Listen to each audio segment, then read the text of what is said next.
La morale de cette histoire est de vous expliquer l'importance d'être ouvert à de nouvelles solutions lorsque vous travaillez avec le subconscient et de ne pas rester bloqué sur une solution que vous pensez être la bonne.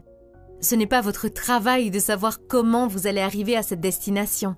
Votre travail est de savoir où vous allez. Votre subconscient trouvera la meilleure route pour y arriver. Imaginez cela de cette façon. Lorsque vous allez chez un médecin, vous lui expliquez d'abord quel est le problème, puis vous écoutez la solution, n'est-ce pas? Vous ne proposez pas de solution à votre problème. Si vous étiez si intelligent et si vous connaissiez la solution, vous ne seriez pas venu chez le médecin en premier lieu. Si vous êtes venu chez le médecin, asseyez-vous et écoutez la solution. Trouver la solution est le travail du médecin, pas le vôtre. De la même manière, lorsque vous déléguez quelque chose à votre subconscient, écoutez-le et faites confiance à son pouvoir. Raison numéro 3. La peur. J'ai souvent entendu cette phrase.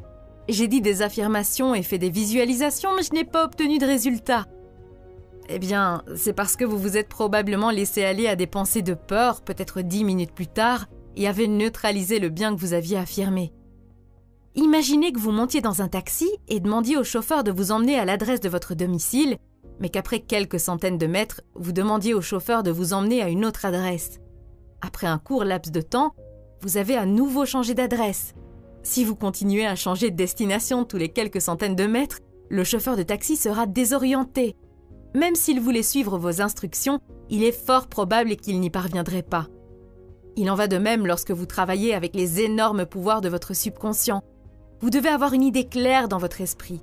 Vous devez arriver à la décision définitive qu'il y a une issue, une solution au problème.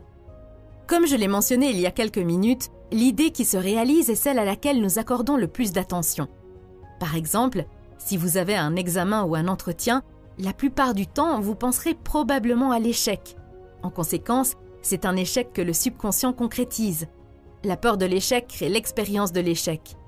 Voici une technique pour vaincre la peur. Supposons que vous ayez peur de nager. Commencez maintenant à rester assis immobile pendant 5 ou 10 minutes, 3 ou 4 fois par jour. Mettez-vous dans un état de relaxation profonde. Imaginez maintenant que vous êtes en train de nager. Vous sentez la fraîcheur de l'eau et le mouvement de vos bras et de vos jambes. Tout cela est une activité réelle, vivante et joyeuse de l'esprit. Il ne s'agit pas d'un simple rêve éveillé. Vous comprenez que ce que vous vivez dans votre imagination sera développé dans votre subconscient. Vous serez obligé d'exprimer l'image que vous avez créée dans votre esprit profond.